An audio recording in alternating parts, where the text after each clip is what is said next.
Avant que nous prions, nous bénissons le Seigneur qui nous donne la grâce d'être là encore ce matin. Aujourd'hui, nous allons prier, nous allons nous approcher du Seigneur. Et je voudrais que les uns et les autres, nous comprenions que notre Dieu est amour. Alléluia. Dieu, c'est un bon Dieu. Dieu n'est pas un Dieu mauvais. Alléluia. Je voudrais que nous le comprenions pour que nous sachions quelle position nous devons avoir. Amen. Amen. Amen. J'ai souvent l'habitude de dire que nous devons éviter de coller à Dieu ce qui n'est pas et de mettre de côté nos responsabilités et la responsabilité du diable. Alléluia. Dieu est bon et il est toujours bon. Amen. Là, nous lisons la parole de Dieu dans le livre de Lamentation chapitre 3, le verset 22 et le verset 23. La Bible dit que les bontés de l'Éternel ne sont pas épuisées. Ses compassions ne sont pas à leur terme. Elles se renouvellent, le verset 23, elles se renouvellent chaque matin. Alléluia. Si les bontés de Dieu se renouvellent chaque matin, ça veut dire que Dieu n'a pas le temps pour permettre la souffrance dans ta vie. Alléluia. Est-ce que quelqu'un comprend? Dieu ne peut pas être bon et être en même temps celui qui permet la souffrance. Permettre la souffrance, c'est la méchanceté. Faire en sorte qu'un enfant souffre, c'est de la méchanceté. Je voudrais que notre théologie, notre doctrine concernant Dieu soit claire et que nous nous appuyions uniquement sur la parole de Dieu. Alléluia. La Bible dit que toute écriture est inspirée de Dieu, utile pour enseigner. J'ai expliqué ici une fois lorsque j'intervenais que Dieu nous enseigne au travers de sa parole. Il ne nous enseigne pas par la souffrance. Il ne nous enseigne pas par la maladie. Il ne nous enseigne pas par la pauvreté. Parce que s'il nous enseignait par la pauvreté, ceux qui sont pauvres devaient être humbles. S'il nous enseignait par la pauvreté, ceux qui sont pauvres devaient être joyeux. Parce que ce sont les caractères de Christ. Alléluia.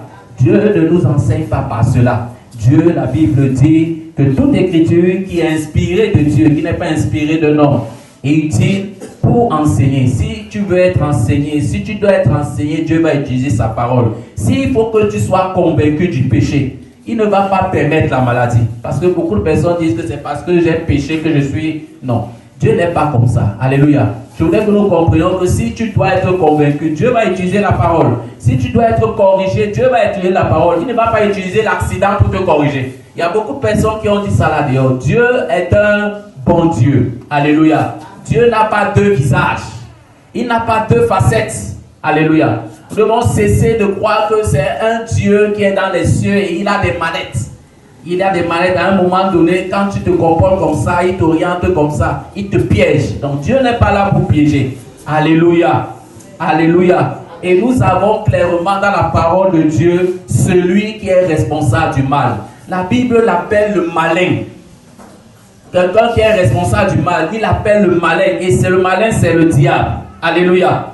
Donc nous devons comprendre que pendant que nous sommes ici sur terre, Dieu a prévu un certain nombre de choses pour nous, pour que nous puissions les accomplir. Alléluia. La deuxième clarification que je voudrais faire avant de partager ce matin avec vous, c'est concernant la place de l'Ancien Testament dans la vie d'un enfant de Dieu. Alléluia. Nous faisons partie de la dispensation de la grâce. Alléluia. Alléluia.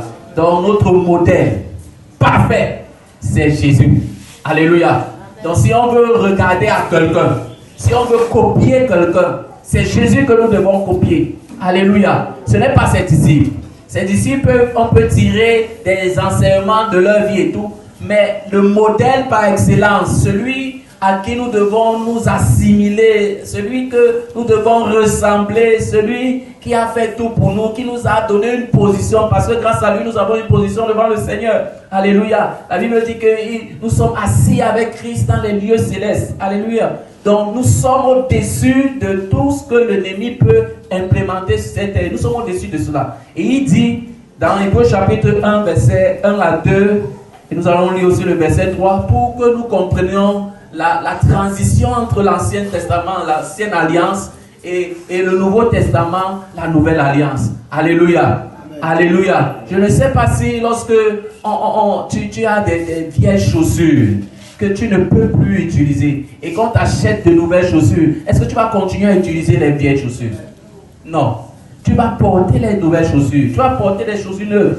Parce que nous avons souvent l'habitude de nous assimiler à ceux qui sont dans l'Ancien Testament. Je dis, la Bible dit clairement que c'est l'ombre des choses à venir. Entre l'ombre et la réalité, tu peux faire quoi?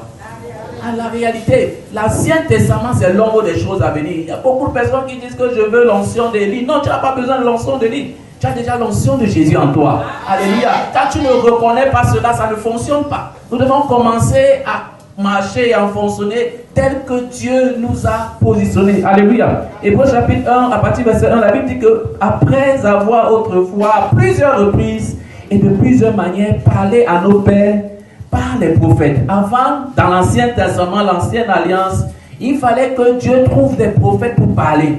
Et tu pourrais rester dans un pays, dans une région, et tu trouvais une seule personne qui avait l'Esprit de Dieu.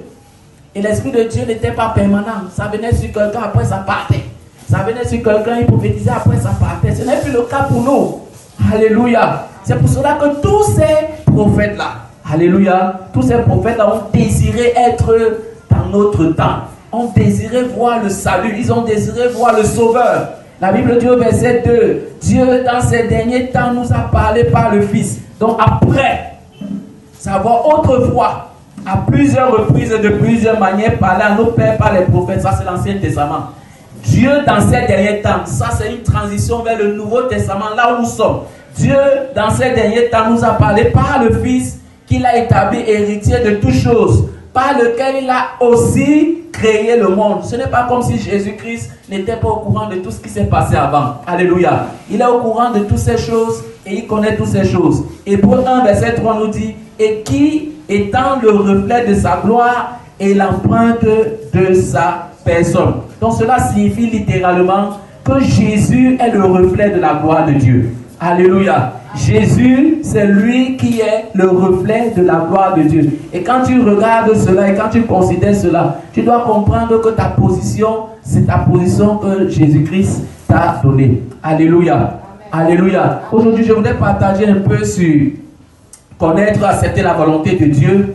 Alléluia. Il y a beaucoup de choses qui se disent sur cela, mais je voudrais être un peu synthétique pour que nous puissions prier. Et ce mois, nous sommes dans le mois où nous voulons voir la restauration de la mission.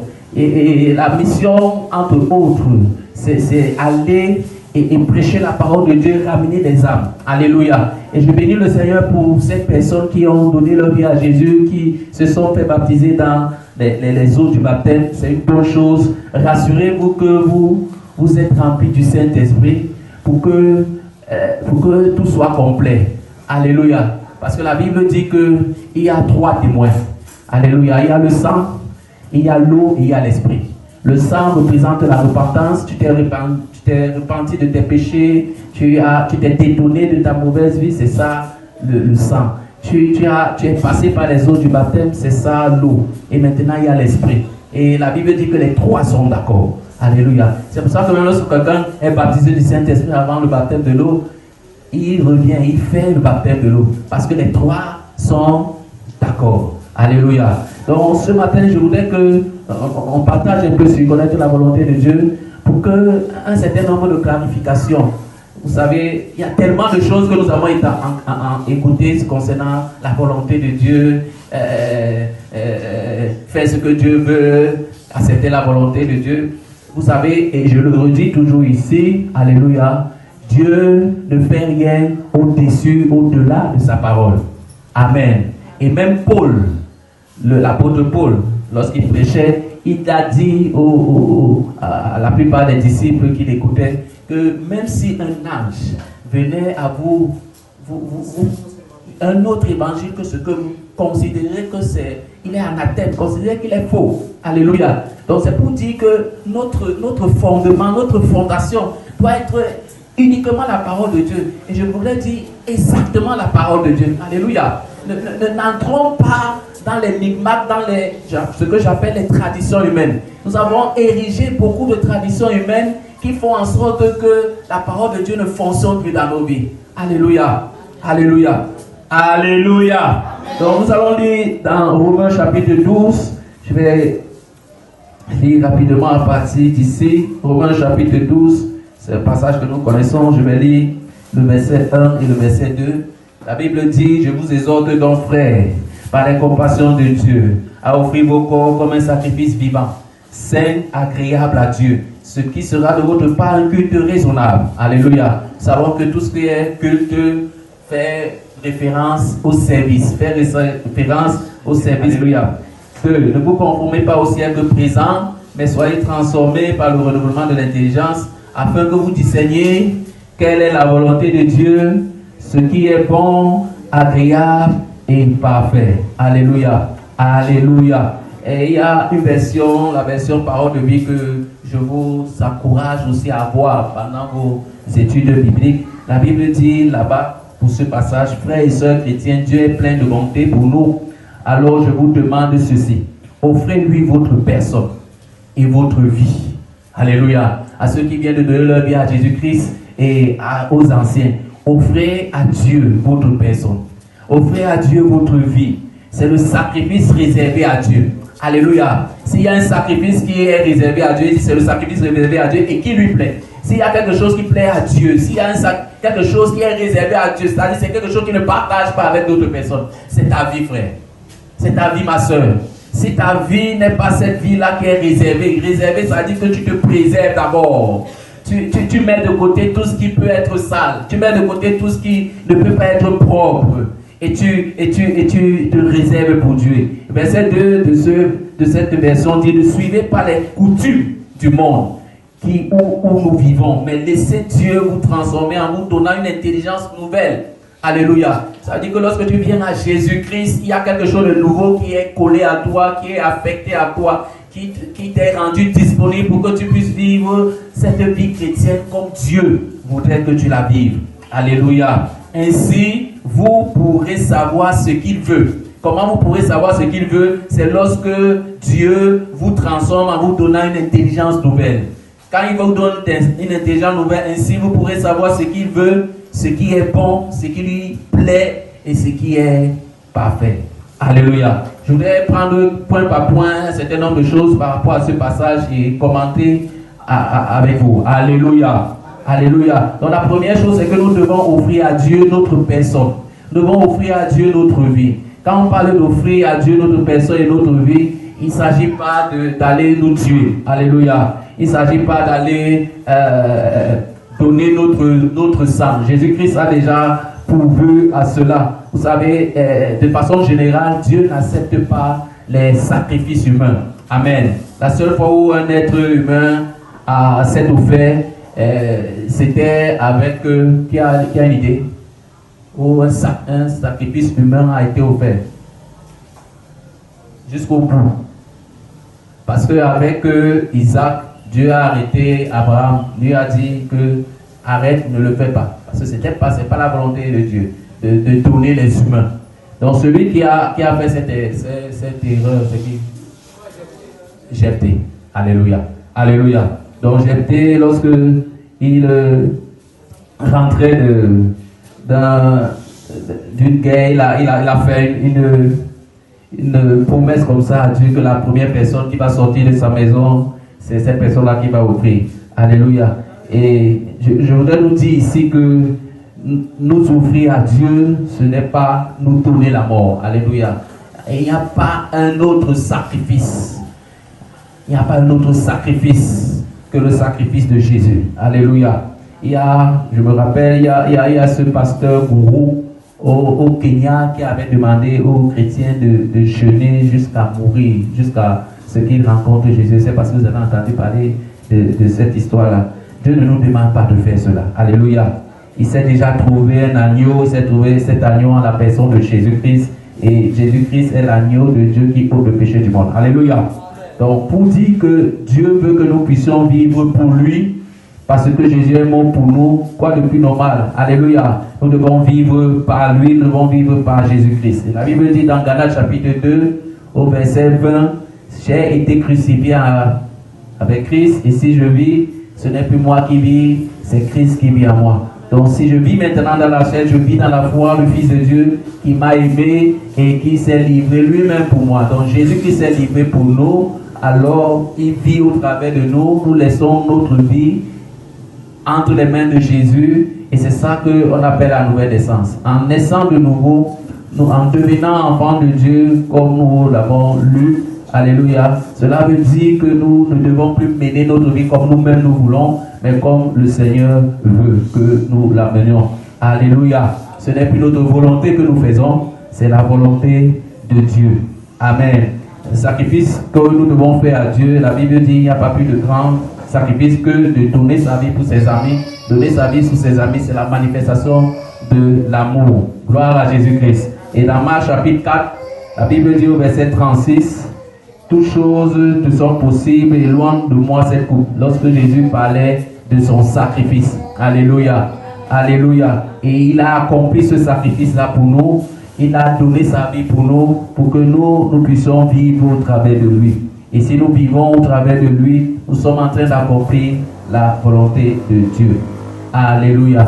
Donc même en tant qu'enfants de Dieu, souvent lorsque nous prions, parfois nous ne tenons pas compte de cette volonté de Dieu, nous nous accrochons juste à ce que nous voulons obtenir.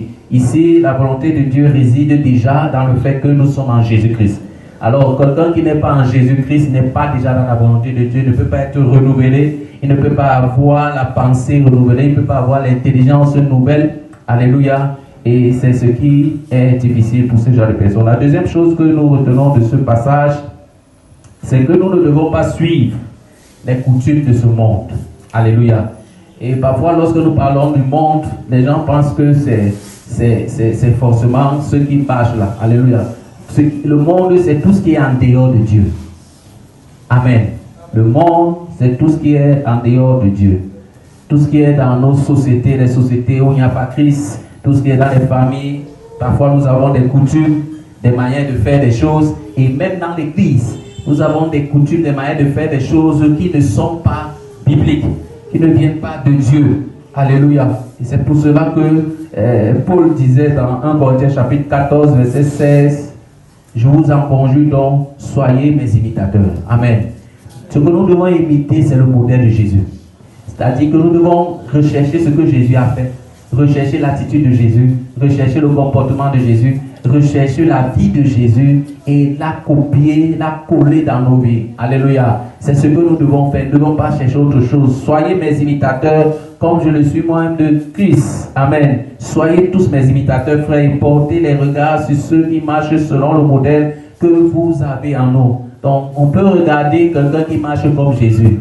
On peut regarder quelqu'un qui suit Jésus. On peut copier son modèle parce qu'il suit Jésus. Alléluia. Et dans 1 Thessaloniciens 1,6, il dit, vous-même, vous avez été mes imitateurs et ceux du Seigneur, en recevant la parole au milieu de beaucoup de tribulations. Voilà comment on est ces imitateurs-là. On ressemble à Jésus. Alléluia. Devenez donc mes imitateurs comme des enfants bien-aimés. C'est la raison pour laquelle, bien-aimés, ce matin, je voudrais nous encourager, nous recommander de ne pas aimer le monde, de ne pas aimer tout ce qui se dit, de ne pas nous laisser apprivoiser par tout ce qui se passe là dehors. Lorsque nous avons l'amour du monde, nous devenons directement ennemis de Dieu, parce que la Bible dit n'aimez point le monde, ni les choses qui sont dans le monde, car si quelqu'un aime le monde, l'amour du Père n'est point en lui. Alléluia. Donc faire la volonté de Dieu, c'est une expression du grand amour que Dieu a pour nous, du grand amour que nous devons manifester à Dieu. L'autre point que nous pouvons regarder dans ce passage que nous avons lu au début, c'est que nous devons nous laisser transformer par Dieu. Et c'est là où il y a toute la difficulté. Amen. Amen. Il y a deux positions dans la parole de Dieu. Nous avons une position que Jésus-Christ nous a donnée. Et nous avons la réalité de ce que tu es. Amen. Nous devons faire en sorte que notre expérience avec Jésus-Christ nous ramène et nous rapproche de notre position que nous avons en Christ. Parce que nous sommes avec Christ dans les lieux élevés, mais nous ne vivons pas cette position-là. Par exemple, Jésus a dit dans sa parole que je souhaite que vous prospérez à tous égards et que vous soyez en bonne santé. Mais nous vivons encore pour certaines personnes dans la maladie. Il y a beaucoup d'infirmités, des choses de ce genre. Alors, ce que nous devons faire, c'est de nous appuyer sur la parole de Dieu. c'est de nous laisser transformer par la parole de Dieu. Et c'est là où nous devons quitter du stade du lait spirituel au stade de la nourriture solide. La nourriture solide, bien aimé, ce n'est pas les connaissances profondes de la théologie, non. La nourriture solide, c'est la pratique de la parole de Dieu. Quand tu pratiques la parole de Dieu, tu es en train de manger la nourriture solide. Quand tu ne pratiques pas la parole de Dieu et que tu écoutes seulement la parole de Dieu, tu es en train de manger le lait spirituel. Alléluia. Donc tu peux être dans l'église pendant 10 ans, 15 ans, 30 ans et tu ne sors pas pour la mission, tu ne sors pas pour évangéliser, tu ne pratiques pas le simple fait que Jésus ait dit que aimez-vous les uns les autres. Alléluia. Quelqu'un qui ne pratique pas la volonté de Dieu, il est dans le lait spirituel. Celui qui passe son temps à écouter, à écouter, à écouter et à écouter. Alléluia. Donc on peut être au lait spirituel même après 20 ans dans la foi, même étant pasteur. Parce qu'il y a beaucoup de pasteurs qui ne pratiquent pas la parole de Dieu. Alléluia. Et ils vont rester dans le stade de lait spirituel. Mais la Bible nous demande de nous laisser transformer par le renouvellement de l'intelligence. Alléluia. Donc lorsque nous faisons le choix d'offrir notre corps à Jésus-Christ, nous devons cesser de suivre le train du monde, nous laisser diriger par la parole de Dieu. Et c'est là où Dieu va commencer à nous changer. C'est là où Dieu va commencer à nous transformer. C'est pour cela qu'on avait commencé à appeler les disciples chrétiens. Parce qu'ils avaient commencé à laisser la parole de Dieu les transformer. C'est parce qu'ils étaient changés, c'est parce qu'ils étaient transformés par les enseignements de Jésus. Amen. Donc, lorsque tu écoutes la parole de Dieu, ce que Dieu te demande de faire, c'est de pratiquer. Le bonheur vient du fait que tu pratiques la parole de Dieu. Tous ceux qui ne pratiquent pas la parole de Dieu restent au même point. Alléluia. Ils vont toujours demander le lait. Ils vont toujours demander le lait. Ce matin, s'il y a une chose que je voudrais t'encourager à faire, c'est de pratiquer la parole de Dieu. Alléluia. Si la parole de Dieu dit aimer, aime ton frère, pose l'acte d'amour qui est nécessaire pour que cette parole de Dieu que tu as lue s'accomplisse. Alléluia. C'est un peu comme la prière. L'esprit de prière vient lorsque tu commences à prier. L'esprit de bonté vient quand tu poses les actes de bonté. L'esprit de l'amour t'environne lorsque tu poses les actes d'amour. Il n'y a rien qui est de façon hasardeuse qui vient se déposer dans ton cœur. Non, frère. Alléluia. Alléluia. Tu ne vas pas dire, Seigneur, mets dans mon cœur l'amour pour mon frère. Non. Pose l'acte d'amour. Et tu verras comment l'amour va commencer à te chercher. Alléluia. C'est-à-dire, tu vois un frère que tu n'aimes pas, qui est dans une situation, fais-lui du bien. Alléluia. Fais-lui du bien une fois, fais-lui du bien deux fois, fais-lui du bien trois fois, et tu vas commencer à constater que ton cœur pour lui a changé. Ce n'est pas quelque chose que tu vas aller demander à Dieu que, Seigneur, change mon cœur par rapport. Non. Il y a des actions que tu poses. Alléluia. Pour ce genre de choses. Je prends, c'est un exemple pour l'amour. C'est la même chose pour la jalousie. Tu peux voir un frère, tu le jalouses. Tu n'as pas besoin de le jalouser. Tu n'as pas besoin d'aller dire, Seigneur, enlève la jalousie.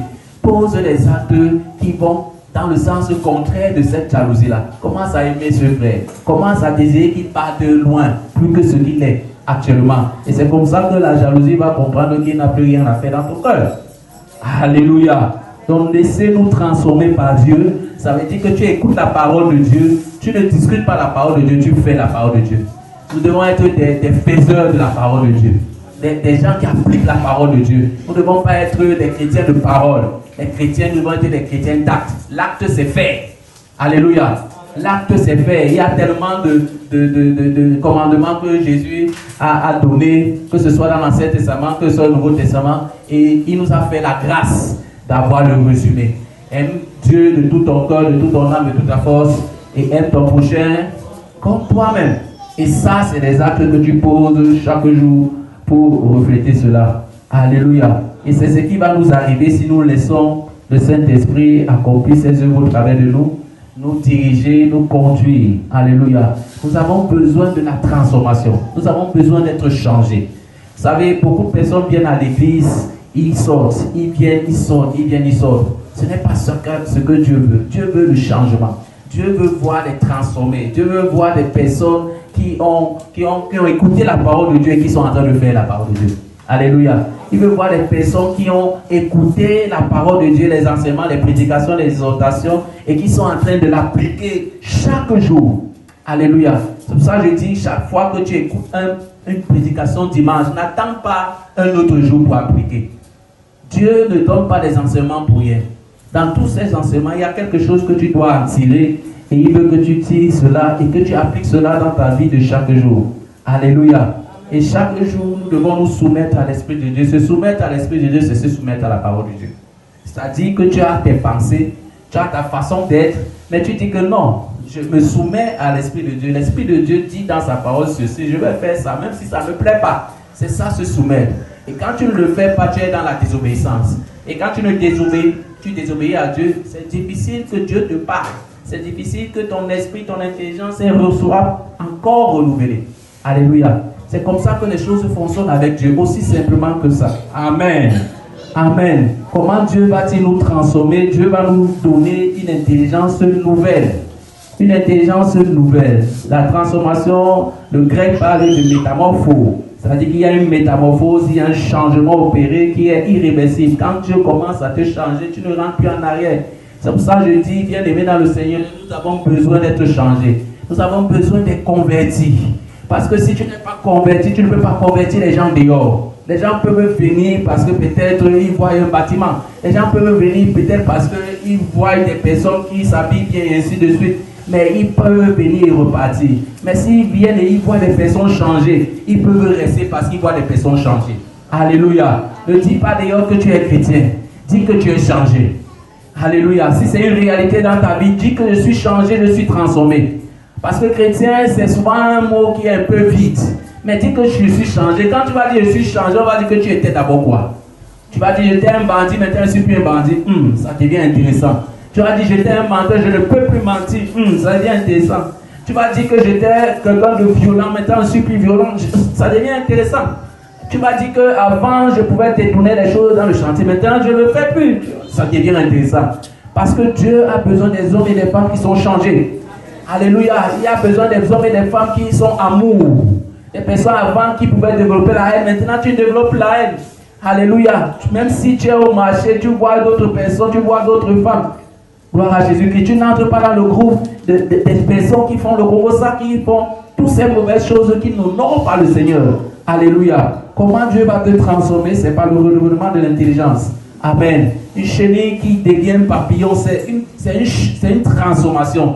Il y a cette transformation de nos vies qui n'est pas physique, mais qui est déjà spirituelle. Notre intelligence, notre façon de penser est différente. Et c'est ce à quoi nous devons contribuer, c'est ce à quoi nous devons désirer.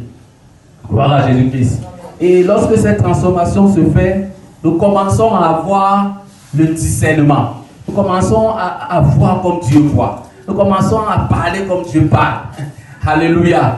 Alléluia. Nous commençons à faire ce que Dieu nous demande de faire. On marche comme le Seigneur. Gloire à Jésus-Christ. Lorsque tu as la pensée de Christ, amen. Lorsque tu as la pensée de Christ, et c'est ce que Paul dit, que nous avons la pensée de Christ. Amen.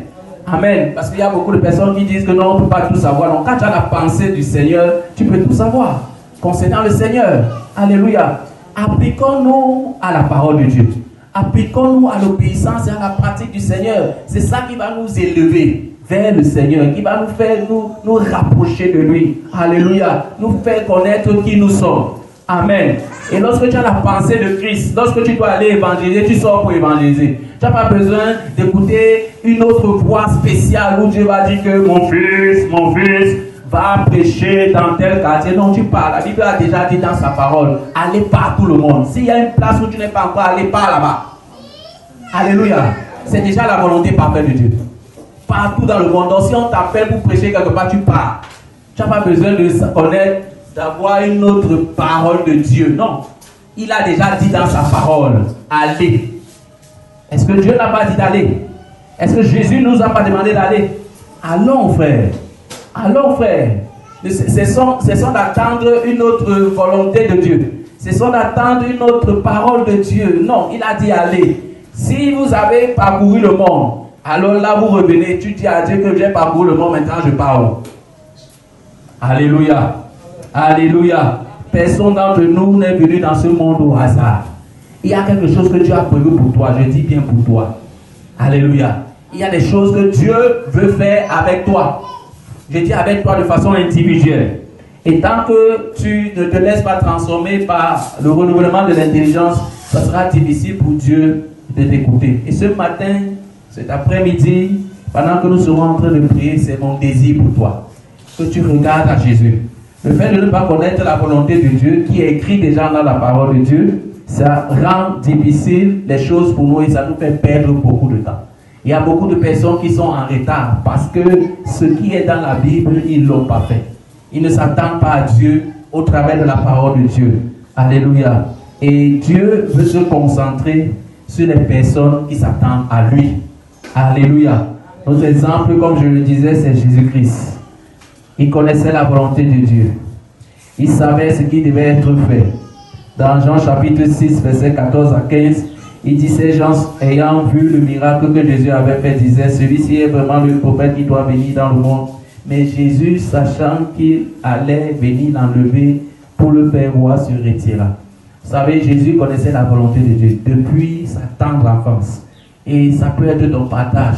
Si tu t'appuies sur la parole de Dieu, si tu laisses cette parole de Dieu être ton renouvellement. Le renouvellement, c'est qu'elle te dit quelque chose. Parce que la parole de Dieu est simple.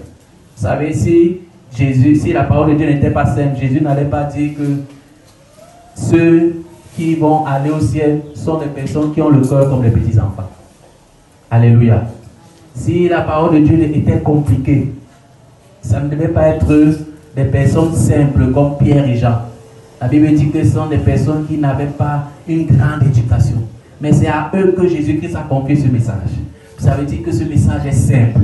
Alléluia. Ce message, c'est la parole de Dieu. Ce message, c'est l'amour de Dieu. La parole de Dieu est autour de Jésus-Christ. Jésus-Christ qui a manifesté l'amour pour un peuple, pour un monde qui ne le méritait pas. Parce que sachons-le bien, nous ne méritions pas l'amour de Jésus. Nous ne méritions pas l'amour de Dieu. La Bible dit que c'est lorsque nous étions encore pécheurs, encore. C'est-à-dire que lorsque nous étions encore dans la méchanceté, c'est là où Christ est mort pour nous. Alléluia. Alléluia. Et nous voulons être de ces personnes-là qui marchent selon le Seigneur. La volonté de Dieu est ce qui est bon. La volonté de Dieu est ce qui lui plaît et ce qui lui est parfait. Alléluia. Donc la conséquence de notre transformation, le renouvellement de l'intelligence, c'est qu'on fait ce que Dieu aime. On fait ce qui plaît à Dieu. Alléluia. Ça y est, on sait ce qui va plaire au Seigneur et on le fait. On n'attend pas une autre indication. On n'attend pas une autre instruction parce qu'on est renouvelé. Laisse-toi renouveler par la parole de Dieu au nom de Jésus.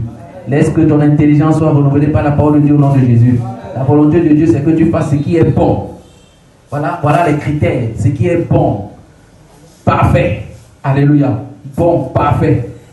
Les gens vont se dire que non, il n'y a rien de parfait sur cette terre. Ici, là, la Bible dit que ce qui est bon, parfait. Alléluia. Donc la perfection, tu peux le faire. Tu peux faire ce qui est parfait devant le Seigneur. Quand ton intelligence est renouvelée. Et le renouvellement de l'intelligence, c'est pendant que tu es là. C'est ce matin. Pendant que tu seras en train de prier, Dieu renouvelle tes pensées. Alléluia. Et si tu acceptes la parole de Dieu comme l'autorité finale, parce que c'est ça le problème. Beaucoup de personnes pensent que voici la parole de Dieu, mais il y a autre chose. Je lis la parole de Dieu, elle me dit d'aimer. Non, je vais aller savoir si je dois vraiment aimer cette personne. Non, c'est l'autorité finale. Après la parole de Dieu, c'est la parole de Dieu.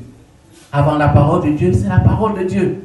Nous, enfants de Dieu, nous devons être fiers d'avoir cette parole, fiers de la comprendre et surtout nous donner à fond pour l'appliquer. Gloire à Jésus-Christ. C'est parce que nous n'appliquons pas. Si nous appliquons seulement les 1% de ce que cette parole nous dit, frère, l'application, comme je dis, c'est faire. Dieu dit ceci, tu fais. Alléluia. Alléluia. Dieu dit ceci, tu fais. Tu fais ça, que ce soit dans l'église, que ce soit dehors. Tu fais ce que Dieu dit, tout simplement. Alléluia. La parole de Dieu est simple. Fais ce qu'elle te dit. Ne cherche pas autre chose. Elle dit que tu dois aimer, aime. Elle dit que tu dois donner, donne. Elle dit que tu dois pardonner, pardonne. Elle dit que tu dois pas être jaloux, ne sois pas jaloux. Fais seulement ça. Alléluia. C'est dans l'action là, c'est dans le fait de faire là. C'est là où il y a la transformation. C'est là où il y a le changement. Il n'y a pas un miracle, il n'y a pas une imposition des mains ou bien des pieds. Alléluia. applique-toi à croire uniquement à la parole de Dieu. Laisse que cette parole, et je le dis pour les nouveaux chrétiens, je disais à l'un de ces baptisés, lis la parole de Dieu. Lorsque j'ai donné ma vie à Jésus-Christ, c'est ce que j'ai fait. Je ne savais pas dans quelle église je devais être. Je ne partais pas à l'église, je n'avais pas la possibilité d'aller à l'église. On m'empêchait d'aller à l'église. J'ai lu la Bible. J'ai tellement lu la Bible, à un moment donné, je tournais, la Bible s'est divisée en deux. Lisez la parole de Dieu avec le désir de l'appliquer. Si vous n'avez pas le désir d'appliquer la parole de Dieu, cette parole de Dieu sera voilée à vos yeux. Quand Dieu, lorsque vous lisez la parole de Dieu, voit en vous le désir de l'appliquer, il se révèle à vous. Il se montre à vous. Il vous explique la parole de Dieu. Il vous éclaire sur la parole de Dieu. Et la Bible dit que ta parole est une lampe. Une lampe. Ça veut dire que chaque fois que tu marches, tu es éclairé. Dans chaque étape de ta vie, il n'y a pas une autre vie. Et tu ne vas pas expérimenter ce que David a expérimenté. Il dit, lorsque je marche, c'est parce qu'il a marché dans l'ombre de la vallée de la mort. Je marche. Donc à un moment donné, il s'est égaré. Mais toi, si tu restes sur cette parole, tu ne seras pas égaré. Alléluia. Chaque pas que tu vas marquer, il y aura la lumière sur ton sentier. Tu sauras la personne que tu dois épouser. Tu sauras le chemin que tu dois emprunter. Tu sauras le choix que tu dois faire. Tu connaîtras les affaires dans lesquelles tu dois t'engager. Tu connaîtras qu'est-ce qui se passe dans ta maison. La bénédiction et la faveur de Dieu seront ton partage. Mais tu dois t'appuyer sur la parole de Dieu. Tu dois la respecter, tu dois la chérir, tu dois la désirer, surtout tu dois la pratiquer. Le Seigneur est souvent inquiet de voir le nombre de personnes qui se disent chrétiennes et qui ne croient pas à la parole de Dieu. Le nombre de personnes qui se disent chrétiennes et qui ne croient pas que ce que Dieu a dit est vraiment une parole certaine. Est vraiment une parole bonne. Alléluia. Alléluia. C'est pour ça que Jésus a dit que mon corps est une bonne nourriture. Mon sang est un bon breuvage. Que tu puisses t'abreuver à Jésus-Christ, qui est la parole de Dieu. Alléluia. Et ce matin, je voudrais que tu comprennes que, au-delà de tout ce que le Seigneur a prévu pour toi, les projets qu'il a pour toi, c'est des projets de paix et de bonheur. Et ça aussi, ça ne change pas. Alléluia. Ces projets-là sont pour toi, sont déjà disponibles pour toi. Alléluia. Il n'y a aucun moment où Dieu va permettre, il va permettre la souffrance pour te faire passer. C'est pour ça que je dis, nous devons faire attention avec les exemples tels que Joseph, avec les exemples tels que Job. Parce qu'on peut rentrer dedans et vous faire comprendre qu'il y a un certain nombre de choses où vous allez constater que ces personnes n'étaient pas dans la même alliance que nous. Alléluia. La Bible parle de nous comme étant dans une alliance meilleure. Alléluia. Et ce matin, je voudrais que tu regardes à cela. Et je voudrais terminer cette histoire, terminer ce message par cette histoire que nous connaissons qui est dans Matthieu chapitre 19, du verset 20 au verset 22. C'est l'histoire du jeune homme riche qui était venu demander au Seigneur Jésus ce qu'il devait faire pour être parfait. Imaginez. Vous savez, voilà la question de quelqu'un sur terre. Pour ces personnes-là qui disent qu'on ne peut pas être parfait. Non, c'est seulement au ciel. Non, frère. Lisons la Bible. Ne marchons pas les mots. Avant de dire quelque chose, assurons-nous que nous avons la Bible. Ici, il disait ce qu'il devait faire. Il demandait ce qu'il devait faire pour être parfait. Et le Seigneur lui a répondu. Le Seigneur lui a dit ces choses. Mais ce dernier est parti tout triste parce qu'il n'avait pas désobéi. Il a refusé la volonté de Dieu. Jésus lui avait dit, demande c'est bien. De donner à qui? Aux pauvres. Jésus même là, il était terrible. Il sait que les pauvres ne peuvent pas te rembourser. Il dit, va et tu reviens aux pauvres. Et puis tu viens le suivre. S'il faisait ça, il devait être parfait. Il devait être heureux. La Bible dit qu'il est parti. Et là, non seulement il a désobéi parce que c'était déjà une recommandation du Seigneur, il a refusé de faire la volonté de Dieu pour sa vie. Et nous voyons qu'il est rentré triste. Alléluia. Donc l'accomplissement de la volonté de Dieu fera que tu entres dans la joie. Si tu as accompli la volonté de Dieu, qui est clairement illustrée dans la parole de Dieu, la volonté de Dieu qui est clairement mentionnée dans la parole de Dieu, la volonté de Dieu qui est d'aimer ton prochain comme toi-même, de ne pas faire à autrui ce que tu n'aimerais pas qu'on te fasse.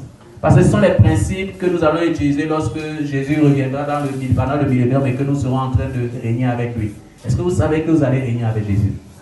Est-ce que vous savez que le règne de Jésus, ça sera sur cette terre? le millénium, 1000 ans. Peut-être toi, tu seras le président du Cameroun. Et si tu ne te prépares pas maintenant, tu vas faire comment? Alléluia. Alléluia. Tu vas faire comment?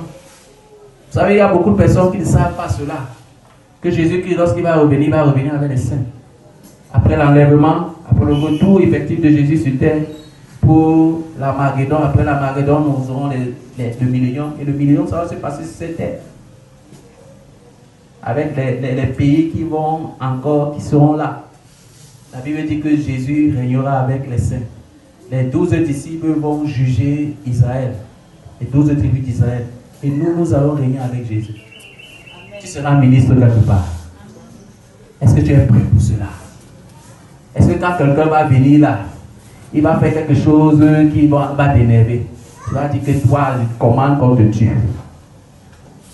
C'est ce genre de cœur que nous devons changer par le renouvellement de l'intelligence. Alléluia. Et nous accomplissons la volonté de Dieu. Lorsque nous accomplissons la volonté de Dieu, nous entrons dans la joie. La véritable joie, la joie que le monde ne peut donner. Alors que notre désobéissance à la volonté de Dieu nous causera la tristesse comme ce jeune homme riche. Voilà pourquoi nous devons être nés de la volonté de Dieu et non de la volonté de la chair. Gloire à Jésus-Christ. Ce matin, mon objectif, c'est que tu comprennes que la volonté de Dieu est à ta disposition. Ce n'est pas quelque chose que tu vas aller ouvrir un trou, chercher dans la forêt. Non, elle est disponible au niveau de la parole de Dieu. À partir de la Genèse jusqu'à l'Apocalypse, la parole de Dieu se révèle à toi. Elle te parle de sa volonté. Une de ses volontés aussi dans le livre de Thessaloniciens, on va te dire, ce que Dieu veut, c'est votre sanctification. Ce que Dieu veut, c'est ta sanctification. La sanctification, ce n'est pas seulement de ne pas tomber dans le péché, ça fait partie. De ne pas seulement tomber dans le péché, mais c'est d'avoir des pensées propres. D'avoir des pensées propres par rapport à ton frère, des pensées propres par rapport à ta soeur, des pensées propres par rapport à ton voisin. Un enfant de Dieu doit être en paix avec son voisin. Et ces choses-là, tu peux le faire. C'est pour cela que nous avons ce pouvoir. Le pouvoir de marcher sur les serpents, le pouvoir de marcher sur la jalousie, le pouvoir de marcher sur l'orgueil, le pouvoir de marcher sur la haine. Alléluia. Nous avons reçu le pouvoir de marcher sur les serpents, les scorpions. Parce que les serpents, les scorpions, ce n'est pas seulement les attaques de l'ennemi, les attaques des sorciers. C'est aussi toutes ces choses qui polluent notre passé. C'est aussi toutes ces choses qui polluent nos familles. C'est aussi toutes ces divisions, ces sectes. Dieu te donne le pouvoir de marcher sur les divisions, de marcher sur les sectes. Là où il y a des sectes, tu apportes l'unité. Dieu te donne le pouvoir. Et tu dois utiliser ce pouvoir pour cela. Gloire à Jésus-Christ. Est-ce que ce matin, quelqu'un a reçu quelque chose? Est-ce que quelqu'un a reçu quelque chose? Il est presque midi et nous voulons prier. Alléluia. Mon désir, pendant que tu seras en train de prier, c'est que tu restes concentré. Il y a quelqu'un vers qui tes prières doivent monter, c'est Jésus. Alléluia. Il est celui-là qui a fait tout pour nous. Et lorsque tu pries, tu ne pries pas comme un quémandeur. Alléluia. Je voudrais un peu t'aider dans ce sens. Ne prie pas comme quelqu'un qui n'a pas de père. Tu as un père. Alléluia. Quand on est orphelin, on peut dire, ouais Seigneur, je vais faire comment? Tu n'es pas orphelin. Alléluia. Jésus a dit que je ne vous laisserai pas orphelin. Je vous enverrai le consolateur. Tu as un consolateur qui t'aide. Tu as un consolateur qui te soutient. Tu as un consolateur qui fait de bonnes choses pour toi et qui peut t'aider. Alléluia. Donc lorsque nous serons en train de prier, première chose, élève ta voix. Ne murmure pas. Si tu te sens fatigué, lève-toi, tu marches. Alléluia. Alléluia. Si tu sens que tu n'as pas de parole, demande à Dieu de t'aider. Parce que nous allons aussi prier pour que le Saint-Esprit nous remplisse. Pour que nous puissions demander la bonne chose. Alléluia. Parce que lorsque nous ne demandons pas la bonne chose, nous sommes aussi embrouillés. Lorsque nous ne demandons pas la bonne chose, nous sommes aussi à côté de la plaque. Alléluia. Alors, élève ta voix. Si tu es fatigué, lève-toi, utilise tes pieds, monte, tu descends, marche, sois en train de prier. Demande au Seigneur de t'aider. Gloire à Jésus-Christ. Demande au Seigneur de t'aider pendant que tu seras en train de prier. Je vous disais que le format que nous avons, c'est un format réduit. Et tu dois te préparer pour le format, le grand format. Alléluia. Tu dois être prêt pour cela. Et des moments de prière ne sont jamais au hasard. Tu ne perds rien quand tu pries. Il y a beaucoup de choses que tu fais aujourd'hui qui auront un effet demain, qui auront un effet dans 2 ans, 3 ans, par rapport à ta prière d'aujourd'hui. Alléluia. Alléluia. J'explique souvent que ta prière, les prières sont un peu comme un protocole. Le protocole, c'est ce genre de personne qui va devant, avant que tu ne passes, pour s'assurer qu'il n'y a aucun piège, pour s'assurer que le devant est bien aplani, pour que lorsque tu passes, tu n'aies pas de problème. C'est pour cela que les gens peuvent tomber ailleurs, mais notre président ne tombe pas. Parce qu'il a un bon protocole. Et la prière, c'est un protocole. Alléluia. La prière part dans ton futur, dans tes 2 prochaines années, dans tes 5 prochaines années, dans tes 10 prochaines années. Parce que tu es même là aujourd'hui. Je déclare que tu vas voir la fin du mois de septembre au nom de Jésus. Si personne parmi nous qui sommes ici ne sera le responsable d'une mort précoce. Non. Ça sera ton partage, tu verras la fin. Parce que notre Dieu, il est l'alpha qui commence, il est aussi oméga. Alléluia. Et la prière que tu vas faire ce matin, cet après-midi, tu peux couvrir les membres de ta famille. Qu'ils le veuillent ou pas. Tu peux couvrir les membres de ta maison, même s'il y a quelqu'un dans ta famille. Par rapport à la prière que tu vas faire aujourd'hui, on a dit qu'il n'a plus de nombre de jours pour vivre. Par rapport à ce que tu vas faire aujourd'hui, tu vas augmenter ces nombres de jours. Je dis par rapport à ce que tu vas faire aujourd'hui, parce que Dieu écoute les prières. Il nous a fait des promesses. L'une de ses promesses, c'est qu'il écoute les prières. Donc lorsque nous approchons de lui, nous approchons avec assurance. Lorsque nous ne nous approchons pas d'un trône humain. Nous ne approchons pas d'un tribunal humain ou bien d'un procès humain. Nous approchons du trône de grâce afin d'obtenir miséricorde et de trouver faveur. Gloire à Jésus-Christ. Nous allons couper nos têtes. Tu vas commencer à dire, Seigneur, prépare-moi. Prépare-moi, remplis-moi de toi. Prépare-moi. Prépare-moi, j'ai besoin de toi. J'ai besoin de ta grâce. J'ai besoin de ta force. Seigneur, aide-moi. Seigneur, aide-moi. Seigneur, aide-moi. Oh Dieu, remplis-moi de toi. Remplis-moi de ta faveur. Remplis-moi de toi. Remplis-moi de ta faveur. Pendant que je suis là, demande au Seigneur de te remplir, de te remplir, de te remplir, de te remplir. Notre Père et notre Dieu, nous avons besoin de toi. Nous avons besoin de toi. Nous avons besoin de toi. Nous avons besoin de toi. Alléluia à toi, Seigneur. Alléluia à toi, Seigneur. Merci, Seigneur. Alléluia à toi, Seigneur, tu es Dieu. Alléluia à toi, Seigneur, tu es Dieu. Merci, Seigneur. Nous allons rendre grâce à Dieu pour ce qu'il fait dans nos vies. Nous allons rendre grâce à Dieu pour le don de la vie. Nous allons rendre grâce à Dieu pour ce moment. Il nous a permis d'être là. Un 1er septembre qui tombe un dimanche. Rendons grâce à Dieu. Nous ne sommes pas le fruit du hasard. Merci Yahweh. Nous te levons, nous te bénissons, nous te célébrons. Nous te levons, nous te bénissons, nous te célébrons. Nous te levons, nous te bénissons, nous te célébrons. Le Dieu de l'univers, le Dieu éternel, qui est comme toi, qui est comme toi, qui est comme toi. Reçois l'honneur et la gloire. Reçois l'honneur et la gloire. Alléluia à toi, Seigneur. Alléluia à toi, Seigneur. Alléluia à toi, Seigneur. Dis merci à Dieu pour le don de la vie.